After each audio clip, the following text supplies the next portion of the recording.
Ache anopa yi kasebo ayensa kan ye de bremo no na kasebo fi Peace FM so on cry assign nam okay 101.7 afenit eye 100.9 ye nyina ye wo ship house Akan junction en cry and na fe hello 101.5 FM enu so kumase adum enu achi radio stations awudo bebre agi kasebo yi madomo etie awo Ghana ni abrochira man bebre so afei ni nyina sai wo peaceFMonline.com na kasia de bremu emu nsam a edi akotene no moma yentie bi enra ebede adwase omenmra hyebedwa fie gitu mu ye adwuma efie aduasa ni nipa bebre na akere wona dwen afa ho Oswafo be de akire ohwe adwuma nsam so e de atodwase no kure sesei no esese yesesemu kanetete ani a ne ade hwe adwuma no Arawu sama enra ye briche kase ball man is osofu pani a oda resurrection asafuna no abedadwa se wato nananum wansie do bedwaku akwhwehwe krobia sante ye senior high school basabasa ya na no wasi o mankwada ne sei ne ma bebre no wo ma wie nhwehwemu no e de asem no abetudwa Arishma ma yede mbakọ bọọlụ bomu nso Ghana eye FA Cup no ochinachi ebesutwe na Champions League nso enwe ka ade ka Man City omuga guy ke helm wei ene nsem bia emu ede ene yakabo mo no payde somo se kasebo na moma yenhwe enwumaku omadaroma wo so yasene no bi enwumaku no eye dependable herbal home chama ka chem se ahontoso ne be ma nipa do ho anya bibia fa ho betoso wo si ajari anan no na dependable herbal home foi dia na je CB men capsules and CB women capsules wo mo ye correct papa say CB men capsules no no this Suzy herbal center no and one no dey nuro aba eboama be ma ne be ma oba ne oba na be ma ne be ma o ma sitem ya kono ade ntina me kan sa unse nipa bebre wa 7 pedals otisi e ton duro radio so a no ofi say oba ne bema empa sudie duro ne eton to dimrika kopa bi ato na sabe moni made anchen oda kobungwa jatopa enye ne eka we ye adura ye de maw na immune system no be ye adwuma na obenya hoden de ye adwuma dene aboa babusua ne wo man na wo so atimi anyi ache na elchena maposo tutume ena machiri bramo ma wo amagimi wiu ena mi chepe da bi o bredodo yo ho aduru CB women capsules ma de ena CB men capsules ma de CB soap semina jai ebe mo nentia fa ya kono JA Bini Company Limited JA Bini Company Limited be bia Ghana fo ajatum by 20 disinfectant ejawajo odi hospitals hotels schools hostels be bia fiafim offices obia de twu from abrana so obi de kono washroom twuwa wia se nwinwinwinwim emwamwa nketenkete james emma washroom tini ade enya akono ekra mu nyina one time for your mind o sa akode it is here JA Bini ono eni ekram se twe nanim open dodo atu a obefre 0541 8896 0541 8896 and 0243 1043 83 hwe eye dependable herbal home masabesi so pan eno ni asem no koko beko obu atime yam agem kofra yade na ya ota no kope dependable herbal home koko aduru to paye obobi gu yam se pe na ekro no se de awie maye no ezoranya na ebeto bossa sabrofo nka se ukotodwe na posa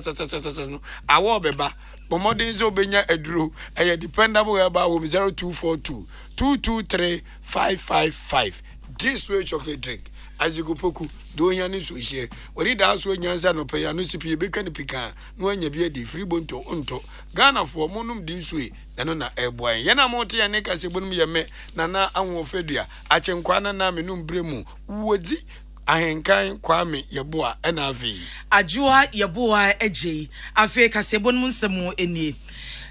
na anu abasabasa yesi ye wo krobia santis senior ye technical vocational institute wa santimante mu no sani amanfo nyina ekaye no badwafo tena ase eyi nipa bi de hye won sase won hwehwem no bisabisa won tietie nkofo ano se adiade poti ne nam so a ekofa sa haw no nyina ede baaye na enye obi asa santimante mu sofo honorable Simon no sei mensa en a pause committee ne de hye won sa se ade bi ho no eba ne won hwehwem anhunu de ekofa ba ya hwa daakye na ebi asense bio it is our committee ni hwehwe mu ye pa na committee no justice Samuel Obin di awuo wono oye justice anase oye temuafo e wo court of appeal wono no otena mu sapani oda sa abadwana no ye omo hwehwe asem ni mu anopai di omo de abato dwane se committee no awie ne dwumadi e de hye ne nsa no ye mane na wotwe mienu die ka se na wotwe mienu de na sese wawie ani ensa ma na kwanya sese ekohia se na wotwe mienu na chi wo san de dwuma bi de boa obeti wo mama de break kakra obeti mi asan je break kakra de atoso enti ampani ampa afei no mawie nhwehwemu ni nyina awie akruchi eniema omo huye ene ne omo teye no agu nkrata so de akoma soafo no a wo de adwuma ehye wo mo ensa no wo kyeremu a de enti a ema na wotwe mienu no ebroye no ne nyina fare bai ene se nipa ne bisibisa won yese na asemesi kra obi ene mo nkɔ France mesi mra ne misa no saa nipa ne bebre nye kumase no mo wo ene ntina ema na gye bredodo ansa na wonya safo nyina de wotena se abisabisa wo mo ensem committee na bekyire mu se enipa be se duasa ene mo bisa wo mo nsem ye mo ya dansefo mo ni kosua hunu ye enema ekoso no ene nti soafo owura osai mensa ada committee na se so mo ya de pa ebisa saa ma ne bo we se ehu ehia mpanyifo na nipa na woda badwako na no eye justice Samuel Obin di awuo ya court of appeal wo ye emu temuafo ene bi ye right reverend Nuben Abubakar wono nso wo ye retired Methodist bishop waka badwafo no owura David Edu Osei wono nso eye Asantemantemu retired regional commander ema omantetefo adwuma NIB won waka ho bi ye owura Richard Adojamfi wono nso Ghana TVET services no waka ho bi wono ye pani a wo hwe achie e wa Asantemantemu eye acting Ashanti regional director wono nso ka ho bi ena Dr. Abeku Apre wono nso kan na oye principal ama Kumasi Technical Institute wono nso na oka bedwafo no sanya manfo nyina enim no na no ne eti se basabasa ye asi e wo Krobia Asante Technical Vocational Institute ye wo Asantemantemu adesuafo no ati ahomamu ebo onyenye sese niema din samone ani breso masem nyina ne se wo mo nuanu akotro wasi ensohwe no wo ma anya de omomode mo no ankoyie agusuku nanimu ase ase omudin eto omobuafu se teacher na anya na dwuma yie achechefo anya de ese so mo ye de na kwa bone a ema mo etwa potosa na so mo ti potosa no enu ti na kwa fa sa bufuo yi ba ya koda ne ka jagu mo esese niema ena mpanifo gina so ti sa committee yi edi adwuma yi ehye wo mo ensa.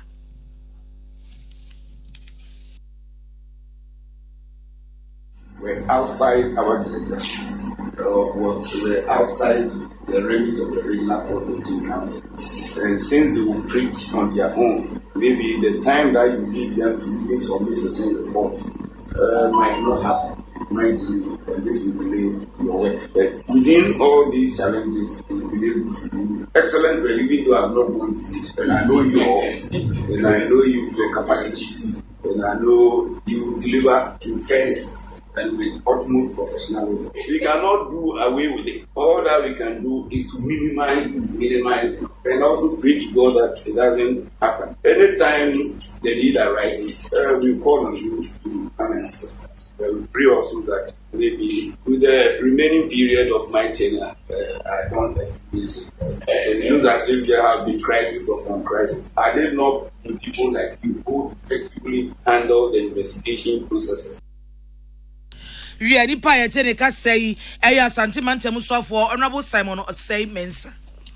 ya de mu kopie mu opanipa wono no da dom dodo na no Ghana mrahye no nyamfo Osei che Mensa bonsu na na sema wo Kenya se enu ebeda adwaso o men mrahye bedwafie no yete se yede ye adwuma enfinhye aduasemu an ye wei na so onyame anwu ye mobo yakoya nim kakra fan gushi ane kunfun kakra ile ni ti awkwam ho emre atu abawie 2020 ni yepe opani a obeye mrahye bedwafo ni nyina cha menhene ena kunkunka ba ko yi ni ti ene bi fan na ebi va ballot box ni nyina ka brabo no ho o se che Mensa bonsu se no kro ni nyame ni nie o hwe Ghana mamra na yedi bu o menya ba bia ye ya di akwakodu de e wo se etimi sesem kakra sa asema da bia ti radio so ye kan mpanfo tie de ono nyamfo se che Mensa bonsu e ka nya ne se e wo se ba bia o menya bo bra kodu de yetimi nya emra she a petty say Benya National Development Agenda. Say amanyoko we ba was me say miss affordable housing. We mu na sha sentiment to aso no agya gu baabi we so da adwa na hye me say mesiment me hye me ba no me nyu da adwa me kwa kevin IP na eda ho edan so men sabi yen hye da ni developmental agenda nti amanyoko mienu a aba ba mu pemie no nyina no NDC ene MPP obi aba de open woyo wototo o men gu basa yete wo dwon kura wonti ase enti wando susu se baby adiga na mamra na abobra akodu no enwu hia pa se saa bi de behwe mra ne biem ne yesese nwomam ne yehwe omen haw ne yebomodin ye mra ye betimi ede awen omen na oman na akonanim yentie ononyamfo osei chei mensa bonzu that would remodel the composition of the NDPC, the National Development Planning Commission, to purge it of the overly partisan coloration and populate it with neutral citizens who develop a real long-term national development plan around which the parties would extract their manifesto and therefore ensure that succeeding administrations continue the programs and projects started by their predecessors in order to prevent the wanton dissipation of the scanty resources of this country. A new constitutional order where the Auditor General will respect the fact that he is a tool for Parliament in the performance of its functions, the oversight functions, and therefore cannot unilaterally exact and prosecute surcharges, and even before submitting his reports to Parliament, find a way to leak the recommendations to the general public. Ononyamfo say chairman na woka se o men se bi nwoma ye di bu o man mo man ye enno so sa nenso amanyosema ye organa henti ye ni national agenda obi aba me ye se meto agwesh manya ntomi kotobo fruit eti upompo me de Ghana ska betobo fruit utimi nya ne hwe owe no osare tu su biem se e wasi etimi ye mra so obi bedi mampani a enya zemra eyi asoafo no pe 123 125 no apaw ezi etimi nya baby say ube mampania aswa for what power 23 constitutional order that will mitigate the winner takes all and prevent the do or die combat associated with our elections. We need a new constitutional order that will prevent the constant increase in the number of seats in Parliament.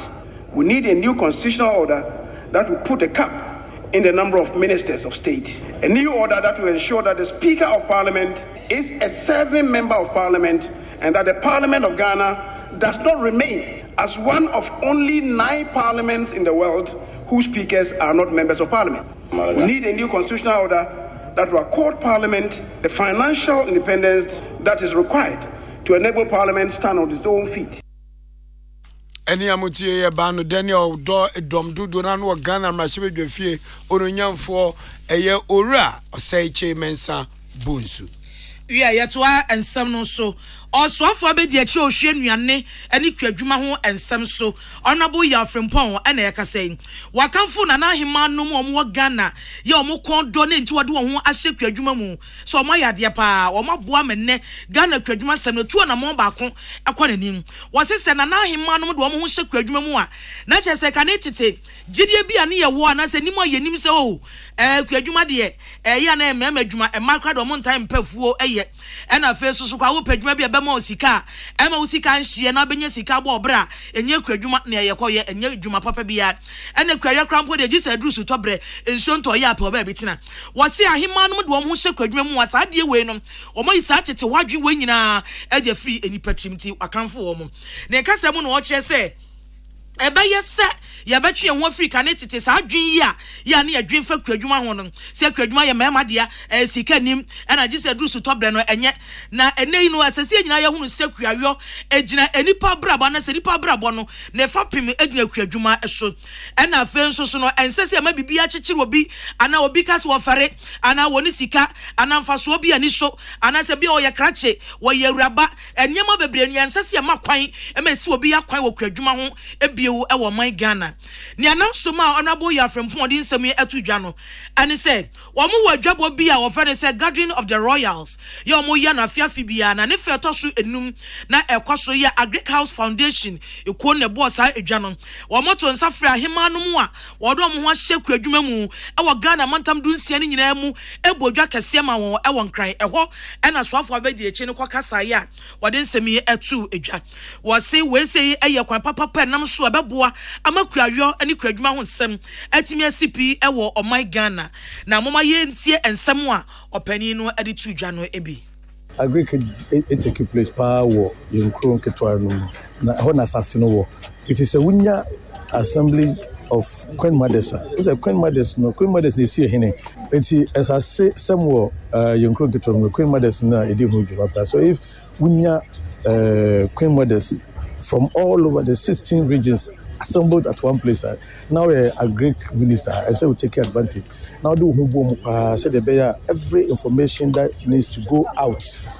As far as a Greek is concerned, I say Oba now to mine Omubeka. And this is the second time Oma Frame, my baby, we first met last year and this year so but a work in progress and just as I indicated, because they are integral parts of the Greek revolution that we want to implement.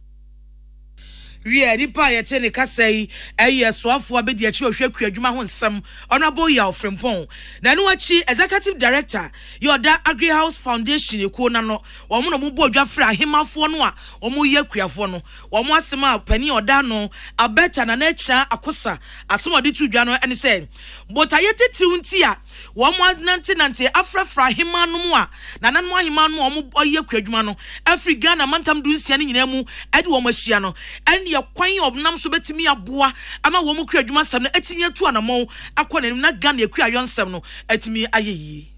First time I program ewo Ghana say I na you to kwan eko ya first one ewo Volta region na yes eko Ashanti region eko ne fa pa east and upper west neko western and western north region this time you focus in Greater Accra region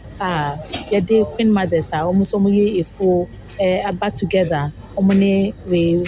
policy advisors Ministry of Food and Agriculture have a in town they say how to me ama yeah agriculture no akọ nenim like work together be ma aye impactful they believe that Queen Mothers no are very instrumental influencing growth at the community level. Yeah, enu achi yesan ni ahemafo no a wo mo eye kwadwuma no mo ba dwumadi na se bie no kasae wo mo so sei na wo mo ekaye ayesresa amanfo mfa nchen ye nya saa ene no emma na nipa yete ne kasa akirei na na akira akosa o ye executive director eda Agri House Foundation ano Professor Fred McDagboluri wono no yo panipa woda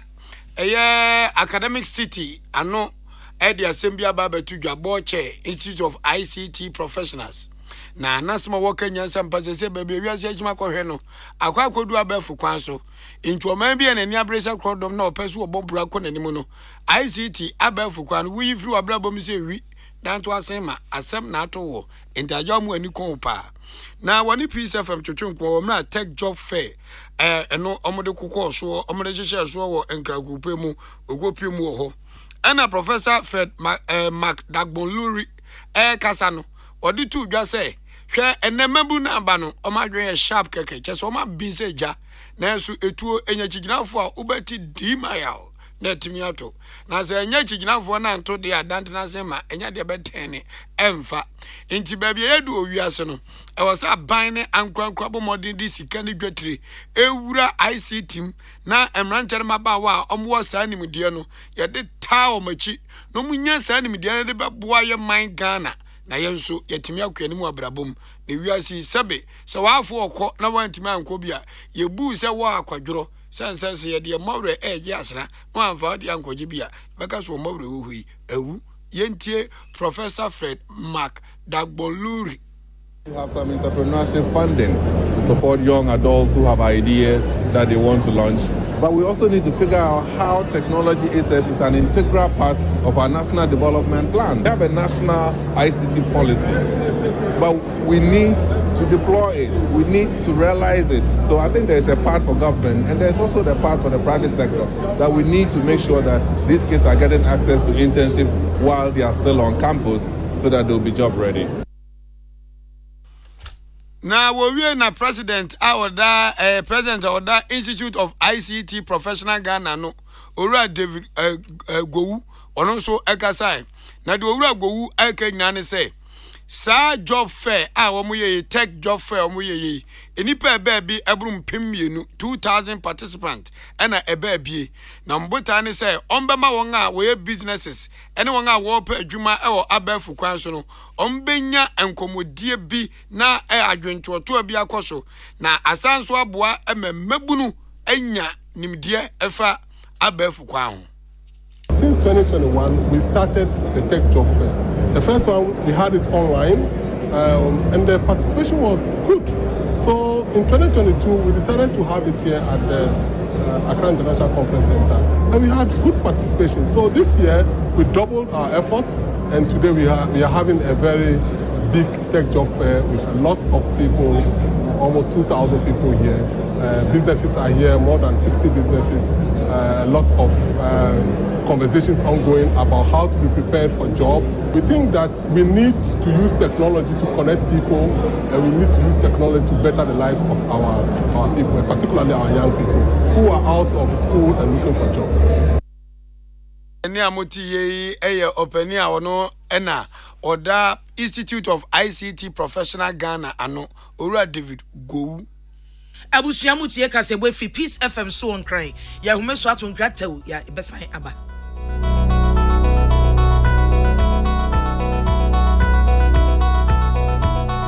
Peace FM. So wakoma ho hyehyew ana ebo periperi de broni kan hardware no a ede na se woye na se woyam so atim so wo be pack na farmer Martin's liver salt tira kwan entem ahwie nsu agu glass mo ate Martin's liver salt no ba kwa no na wo de agum wo be hu se ehuru wa glass ni mu na wanom Martin's liver salt ye won orange flavor ana ba ko so ye plain wonumu a ho beto nemum edi na nu na ho ntowo a ko hu doctor Amanfo, the Amoka Chere Freddy's Corner home appliances or the Abba Freddy's Corner Home Appliances Center. Home appliances are a ye papa bia, a biwo Brandsbane, Media, Samsung, Kaiware, TCL, TV, air conditioner, freezers, fridges, water dispensers, and Nidia Kekeka home. Nia ubenya good warranty dia. Ko Freddy's Corner Home Appliances ukoko memle. CCTV a Boama monitor of properties, any business at anywhere in the world. CCTV a need daho, a wood detector, clear pictures. Wi-Fi connector. Ultimate connector my phone. Now monitor baby a wo wiasibia.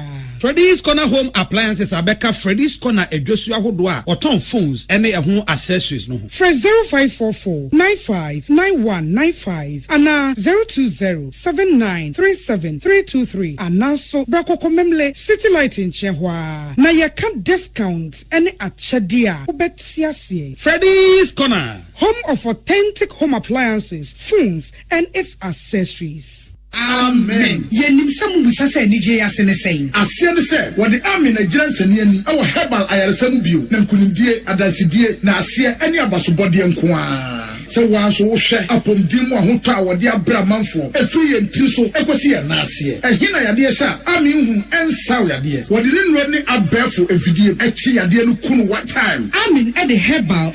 modern was signed the naturopathy and homeopathy kwan ekunye nyarewa. Say sukun fofri amano ne besua ekwane a yade heba sayade e wo army we nyina nti e na yade anigye afra from say sanye pa wo yare bi hyehye wo ho ana yare bi abagye akonya wo ni padua mu a Allah shafi onyame ne yaresafo inshallah enyame adom a ayaresa beba army wo dome wo be old snake flag ultra modern branch wa Klagon Tama Road free 020 722 9505 and 0245 275254 Amen Scientific Herbal Hospital. Peace FM. Tune it in, turn it up, Peace FM, and rip off the knob. Yamamo akwaba afe yeto Akan kasebo no so. Arawu nsɛm a yɛde ɛsɔre afisɛm ne akɔ amanɔne deɛ na agudie mu nsɛm ne sɛ ɔsɔfopani a wɔno ɛne wɔda asafo kyenkyenkye kɛseɛ baako ano wɔ ɔman mu ha Resurrection Power and New Generation Church and the Reverend Dr. Anthony Kwadwo Buache amanfoɔ bɔ ne mmrane resurrection no agye so power ɛne akora dae a wansɔre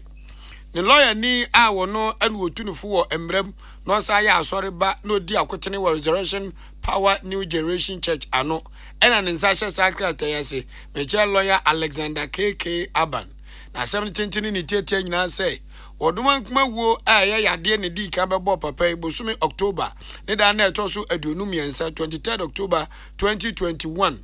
a ɛtɔ fam papa ɛtɔ fam ɔmo kom ne kɔ hospital no na gye sɛ a stroke yade bi ɛna ɛka ne to hɔ nanso oduma nkwa nyankopɔn hu ne mɔbɔ ɛma adɔkotafoɔ nso egya ne so hwɛ ne yade no ɛma ne ho tɔ ne kakra Sabe no mo de ne ekoto ayasabe efen say Health Link Medical Center eno wo East Legon na eno achi no ena ne ho to no nam so ama afie atwa mu kura 31st watch night papa yanka say simu kakra nabusuafo ne nsori ma eboa no ema ne bedi asori anim mo ye watch night services ewo ason dem ho efiri wono na osanso wo miamia bi a omanfadi antudwa a wotimi ne asafoma no ekasa firi ho no mu sampa omo papa omade nyina Anthony Kwadwo Buache Resurrection oraso etiase na nse yeso oba aso no kasa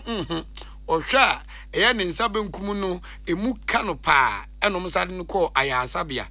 na wonso woni nipa womre ni kopio Kolebu Teaching Hospital enene nansen ya meche ebrande etwa mu adokotafo guso mo hwe ne senkaja obenya nkwa na wasa ba biem nanso embanfo kan wo mwase owuo kurade a enkwa entimi nye enti lawyer Alexander KK Aban ejina asafo no anim ene ne ma na busuafo asafo mpanifo anim aboganafo nyina nka yese oman di share a na wo nyamedwuma Reverend Dr. Anthony Kwadwo Buache a woda Resurrection Power and New Generation Church nanono yanom ebena de ya waka nchi agu ama watoa nananom ewansiedo yamabusua yako we arehusem papa yamabusua nyina yako wiabusua yakọ manone ensemu emu Nigeria manye eto aba memne da ebe ya yo chinechi ya Nigeria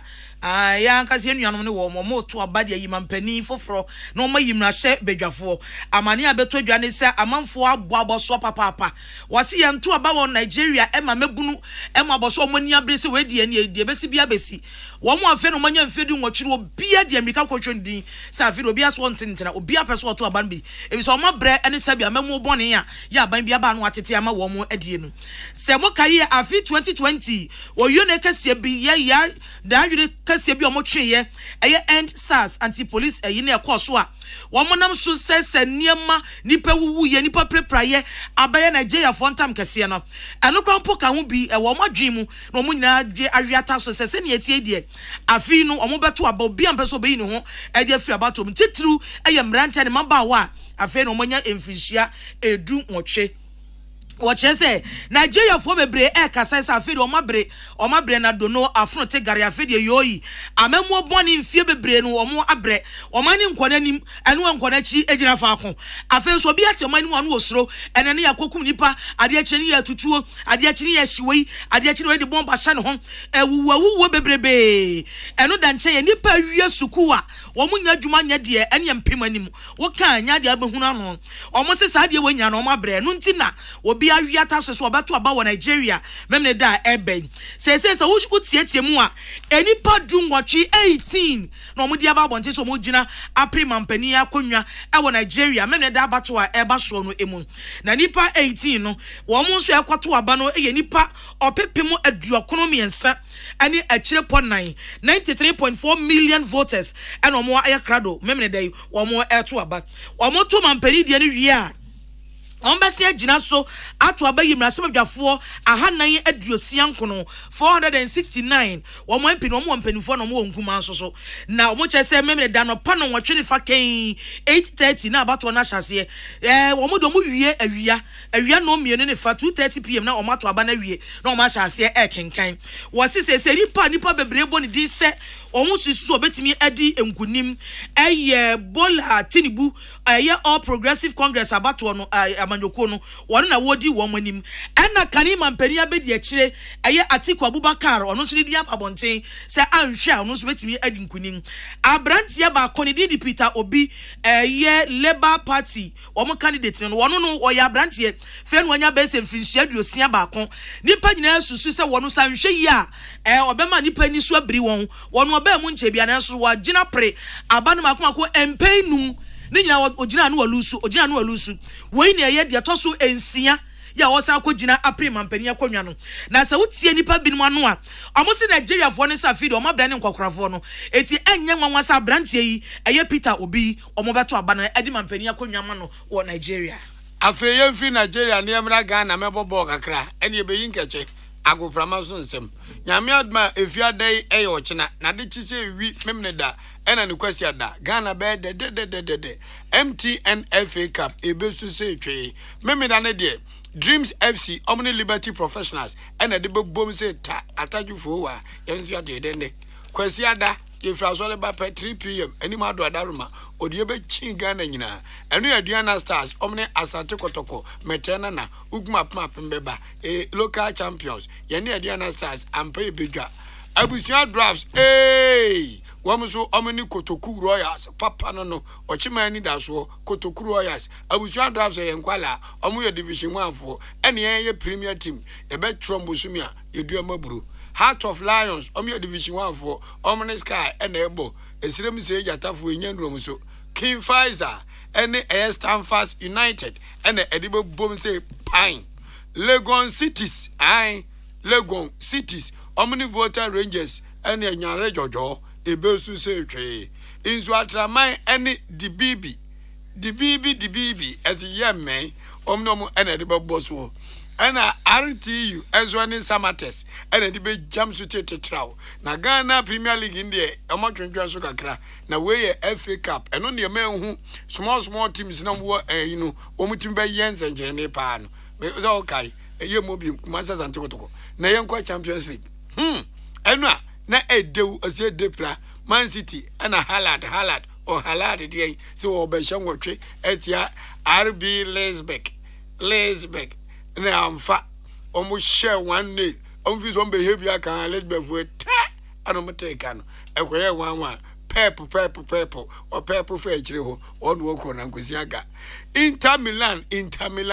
ene Italian team omene FC Porto